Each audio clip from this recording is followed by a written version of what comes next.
తెలంగాణ ప్రభుత్వం ప్రవేశపెట్టిన 6 గ్యారెంటీల అభయహస్తం కార్యక్రమం దరఖాస్తులను ఈ రోజు నుంచి వచ్చే నెల 6వ తేదీ వరకు స్వీకరించనున్నారు. ఇక ప్రజాపాలనలో భాగంగా జనవరి 6 వరకు గ్రామ సభలు, పట్టణాల్లో వార్డు సభలు ఏర్పాటు చేశారు. ఇక ఉదయం 8 నుంచి మధ్యాహ్నం 12 వరకు 2 గంటల నుంచి సాయంత్రం 6 గంటల వరకు దరఖాస్తులు స్వీకరించనున్నారు. ఇక ఇందుకు ప్రత్యేక కౌంటర్లు ఏర్పాటు చేశారు. మరిన్ని వివరాలు మా ప్రతినిధి సుధాకర్ అందిస్తారు. ప్రజాపాలనలో భాగంగా 6 గ్యారెంటీ స్కీముల అమలుకి తెలంగాణ ప్రభుత్వం శ్రీకారం చుట్టింది. అందులో భాగంగా ఇవాటి నుండి లబ్ధిదారుల నుండి దరఖాస్తులు స్వీకరిస్తున్నారు. ప్రస్తుతం మనం వరంగల్ పశ్చిమ నియోజకవర్గంలో ఉన్నాం. పశ్చిమ ఎమ్మెల్యే నాయన రాజేందర్ రెడ్డి ప్రజాపాలన కార్యక్రమాన్ని లాంఛనంగా ప్రారంభించారు. ప్రస్తుతం ఆయన మనతో ఉన్నారు, ఆయనతో మాట్లాడడం. సార్ నమస్కారం సార్. ప్రజాపాలన ఇవాటి నుండి ప్రారంభమైనట్టేనా? 6 గ్యారెంటీ స్కీములకు సంబంధించి ప్రజలకు ఏం చెప్తారు? చాలా సంతోషంగా ఉన్నది.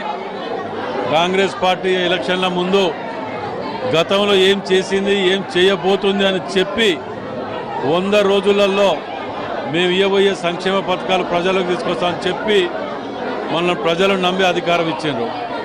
100 రోజులు కాదు కదా, నెల రోజుల్లోనే ప్రజల్లోకి వచ్చి ఇవాళ ఈ సంక్షేమ పథకాల ఫామ్స్ ఫిలప్ చేసుకోవటానికి అర్హులైన ప్రతి ఒక్కరికి దరఖాస్తు చేసుకోవటానికి ఇవాల్టి నుంచి 6వ తారీఖు వరకు ఇక్కడే 10 కౌంటర్లు ఓపెన్ చేసి ప్రతి డివిజన్లో ఇలా వరంగల్ వెస్ట్ నియోజకవర్గం 26 డివిజన్లు 26 డివిజన్లలో కూడా అందరినీ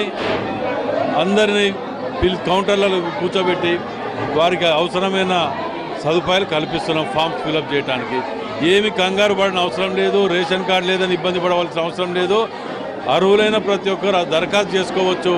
దీంట్లో అధికార యంత్రాంగం ఎవరైతే అర్హులో వారందరినీ లిస్ట్ అవుట్ చేసి వారికి సంక్షేమ పథకాలు ఇవ్వబడు. అధికార యంత్రాంగం పూర్తి స్థాయిలో వారి పని వారు చేసినప్పటికీ స్థానిక ప్రజాప్రతినిధులు అంటే కార్పొరేటర్లు ఇతరత్ర వారికి సహకరించే అవకాశం కనిపిస్తుందా? సహకరించకపోతే ప్రజలు ఊపుకుంటారా? అది ప్రజల సంక్షేమం కోసం, రాజకీయ నాయకుల సంక్షేమ పథకం కాదు.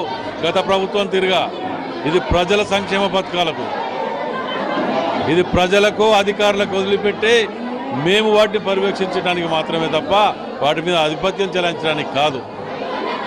ఏదో ఇద్దరికి వాడకో ఇద్దరికి ఇచ్చి చూడడం కాదు. మేము రాజకీయాలకు అతీతంగా, కుల మతాలకు అతీతంగా అర్హులైన ప్రతి ఒక్కరికి ఫామ్ పోతున్నది. అదే గత ప్రభుత్వంలో పోయినాయా? అది వ్యత్యాసం కాంగ్రెస్ పార్టీకి బీఆర్ఎస్ నాయకులు ఆరోపిస్తున్నారు. పార్లమెంట్ ఎన్నికల దృష్ట్యా దరఖాస్తులు తీసుకుంటున్నారు, దరఖాస్తులు తీసుకొని పక్కన పడేస్తారని బీఆర్ఎస్ నాయకులు ఆరోపిస్తున్నారు. మీరేం చెప్తారు? చేతగాని ప్రతి ఎదవ మాట్లాడే మాటలు ఇవే. వారు చెయ్యరు, చేసేటోళ్ళని చెయ్యనియరు. ప్రజలకు పార్లమెంట్ ఎలక్షన్స్ వస్తాయని హామీ ఇచ్చినామా? అసెంబ్లీ ఎలక్షన్స్ వస్తాయని హామీ ఇచ్చినామా? ఇంకా అధికారం పోయినా మీకు ఇంకా ఇది కాలే, ఇంకా కూడా బల్బులు తగ్గట్లే. ఏదో వాళ్ళు ఎందుకు మీకు ఇంకా ఎన్నిసార్లు మోసం చేస్తారా ప్రజల్ని? ఇంకా మోసం చేయటమేనా పేదవాళ్ళని?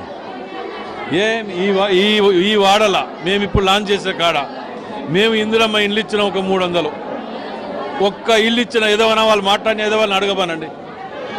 ఓకే, కొత్తగా చూస్తున్నాం. ప్రజాపాలన ప్రారంభమైంది. వాటి నుండి 6 గ్యారెంటీ స్కీముల అమలుకి రాష్ట్ర ప్రభుత్వం శ్రీకారం చుట్టింది. అందులో భాగంగా ఉమ్మడి వరంగల్ జిల్లాలోని 12 అసెంబ్లీ నియోజకవర్గాల్లో ఎమ్మెల్యేలు, అదేవిధంగా మంత్రులు సీతక్క, అనసూయ వీరందరూ కూడా ప్రజాపాలనను లాంఛనంగా ప్రారంభించారు.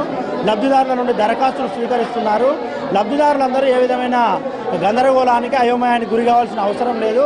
రేషన్ కార్డు లేకపోయినప్పటికీ కొత్త రేషన్ కార్డు ఇస్తాం. అదేవిధంగా అందరికీ లబ్ధిదారులు ప్రతి ఒక్కరికి రాష్ట్ర ప్రభుత్వం ద్వారా అందే 6 గ్యారెంటీ స్కీములు తప్పకుండా అందిస్తామంటూ వరంగల్ పశ్చిమ ఎమ్మెల్యే నాయన రాజేందర్ రెడ్డి స్పష్టం చేస్తున్నారు. కెమెరామెన్ అంజితో సుధాకర్, మహాన్యూస్ వరంగల్.